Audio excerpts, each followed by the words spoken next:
Marechal Deodoro da Fonseca foi o general que derrubou o Império e proclamou a República. Sem entender nada de política, ele acabou virando presidente do Brasil. E o resultado foi um desastre. Crise econômica, corrupção escancarada e confusão generalizada. Irritado com o Congresso, Deodoro fez o impensável. Mandou fechar tudo. O país quase virou uma ditadura militar. Mas aí a Marinha apontou os canhões e deixou o recado. Sem apoio, Deodoro não teve escolha. Renunciou e saiu do poder. Floriano Peixoto era o vice de Deodoro, mas quando o chefe caiu, ele pensou: eleições pra quê? E decidiu ficar no poder. Foi aí que ganhou o apelido de Marechal de Ferro. Ele enfrentou revoltas separatistas no Sul com uma brutalidade digna de filme de guerra. Seu nome marcou tanto a história que virou nome de cidade. A capital de Santa Catarina foi rebatizada como Florianópolis. Prudente de Moraes. O primeiro presidente civil representava os produtores de café e os militares odiavam isso. Foi um diplomata até que bom, mas aumentou a dívida externa e ainda tomou uma surra moral na revolta de Canudos. Como todo político da República Velha, não fez nada pelo povo. Campos Salles criou a famosa política do café com leite, o esquema de troca de poder entre São Paulo e Minas Gerais. Ele conseguiu organizar o caos deixado pelos governos anteriores, renegociou a dívida com a Inglaterra e colocou o país nos trilhos da austeridade. O problema? Os cortes foram tão duros que o povo praticamente cortou ele da lista de presidentes populares. Saiu odiado, mas deixou o país mais estável. Rodrigues Alves transformou o Rio de Janeiro na chamada Cidade Maravilhosa, mas o preço foi alto. Para modernizar a capital, ele mandou demolir boa parte do centro. Cortiços foram destruídos e milhares de pobres foram empurrados para os morros. Foi assim que surgiram as primeiras favelas. Enquanto isso, a cidade enfrentava surtos de varíola, febre amarela e peste bubônica. A solução do governo foi impor a vacinação obrigatória contra a varíola. O problema, ninguém explicou nada para a população. Agentes do governo invadiam casas, aplicavam vacinas à força e isso explodiu na famosa revolta da vacina. Afonso Pena chegou ao poder com uma ideia fixa: fazer o Brasil andar sobre trilhos. Ele lançou um plano ambicioso de expansão das ferrovias, ligando regiões e acelerando o progresso. O objetivo era claro: integrar o país e empurrar o Brasil rumo à modernidade. Ao mesmo tempo, o governo incentivou a imigração de alemães, italianos e japoneses para trabalhar no campo, nas fábricas e movimentar a economia. O Brasil começava a ganhar cara de país industrial, mas Afonso Pena morreu antes de ver muitos dos trilhos que ele sonhou virarem realidade. Nilo Peçanha foi o primeiro presidente negro do Brasil. Governou por pouco tempo com a morte de Afonso Pena. Nilo assumiu a presidência, manteve São Paulo no comando, porque naquela época a política do café com leite mandava mais que qualquer presidente. Criou as primeiras escolas técnicas e profissionalizantes do Brasil. Nilo também começou a organizar o trânsito e criar normas de circulação. Sim, o caos no trânsito brasileiro já era tradição no começo do século XX. Ele também foi pioneiro na proteção dos povos originários. Criou o Serviço de Proteção aos Índios, a primeira tentativa do Estado brasileiro de organizar políticas indígenas. Preocupado com a população, investiu em saneamento básico. Acabou diminuído nos livros de história, mas o Brasil encontrou uma forma de lembrar dele. Nilópolis, no Rio de Janeiro, e a cidade de Nilo Peçanha, na Bahia, carregam até hoje o nome do presidente esquecido.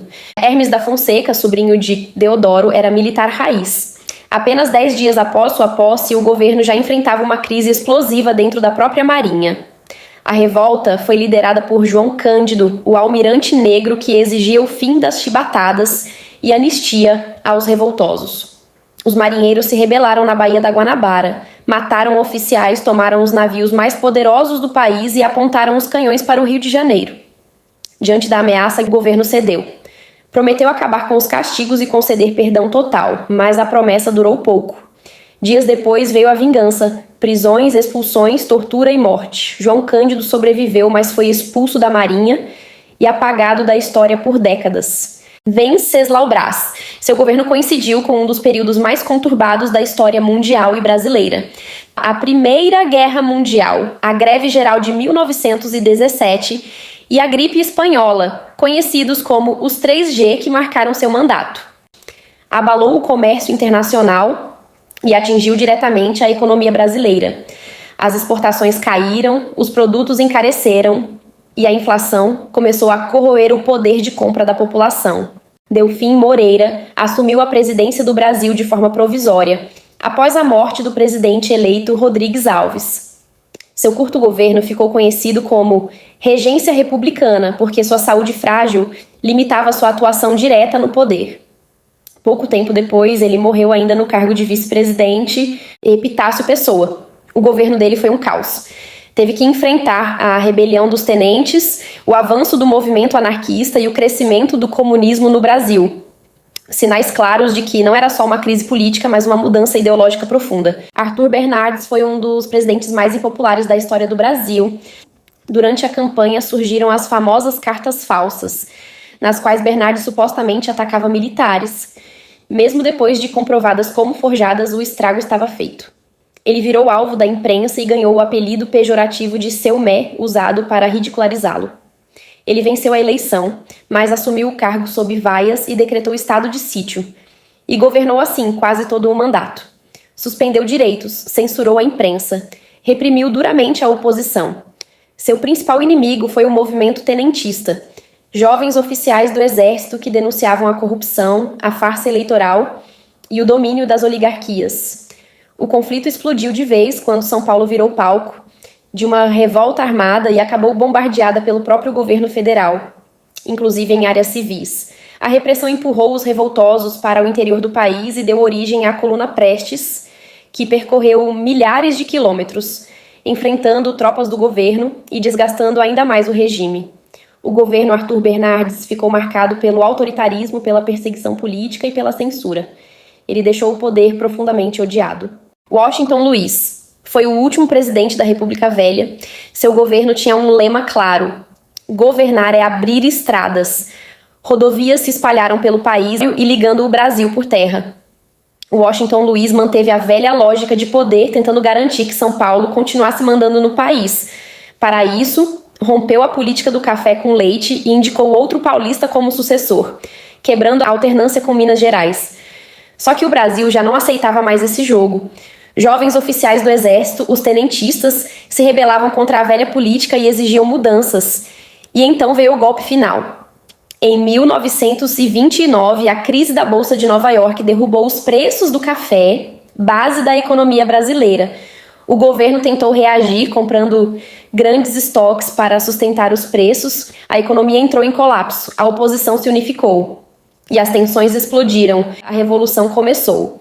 Tropas se levantaram contra o governo e antes mesmo de chegarem ao Rio de Janeiro, Washington Luiz foi deposto pelos próprios militares. Com sua queda, terminou a Primeira República e começou a Era Vargas. Getúlio Vargas chegou de Cavalo dos Pampas para o golpe de 1930. Prometeu ficar só 2 anos, ficou 15. Criou direitos trabalhistas, instituiu o voto secreto, centralizou o poder e tirou a autonomia dos estados. O povo amava Getúlio. No comando, Vargas dissolveu o Congresso, anulou a Constituição e passou a governar com poderes quase absolutos. Criou os Ministérios do Trabalho, da Indústria e Comércio e Educação e Saúde, construindo as bases do Estado moderno brasileiro. Mas São Paulo não engoliu. Em 1932, o Estado se rebelou, exigindo uma nova Constituição. A Revolução Constitucionalista durou cerca de 3 meses e terminou com a derrota paulista. 2 anos depois, uma nova Constituição foi promulgada e Getúlio foi eleito presidente de forma indireta. Parecia o retorno da normalidade. Em 1937, Getúlio deu um golpe em si mesmo, alegando uma ameaça comunista baseada no falso Plano Cohen, fechou o Congresso, aboliu os partidos políticos, censurou a imprensa através do Departamento de Imprensa e Propaganda e instaurou o Estado Novo. O regime perseguiu, prendeu e torturou opositores. Um dos episódios mais chocantes foi a entrega de Olga Benário, militante comunista e esposa de Luiz Carlos Prestes, aos nazistas, onde morreu no campo de concentração. Mesmo assim, Vargas construiu uma imagem popular, falando diretamente aos trabalhadores e se apresentando como o pai dos pobres. Industrializou o Brasil e fez muita dívida externa no processo.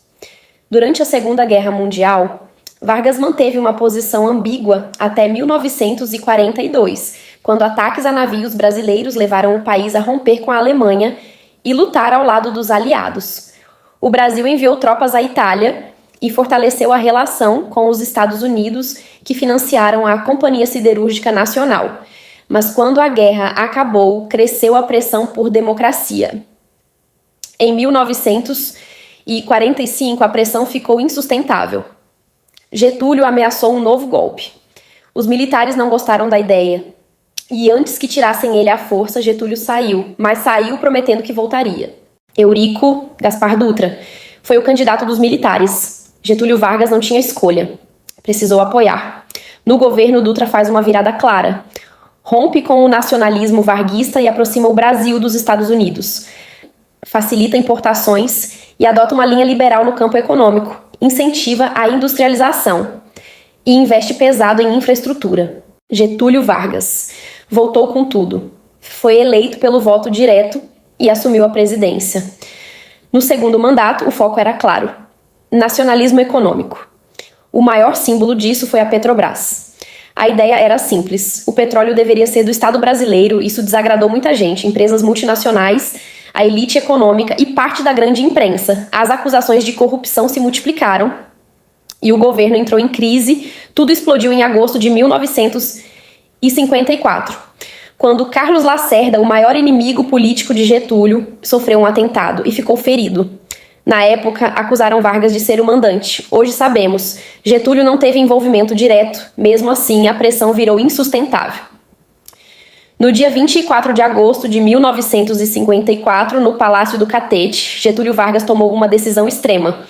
Em seu quarto, pegou um revólver e deu um tiro no peito. O Brasil parou, multidões nas ruas. Getúlio Vargas se transformou definitivamente em um mito político.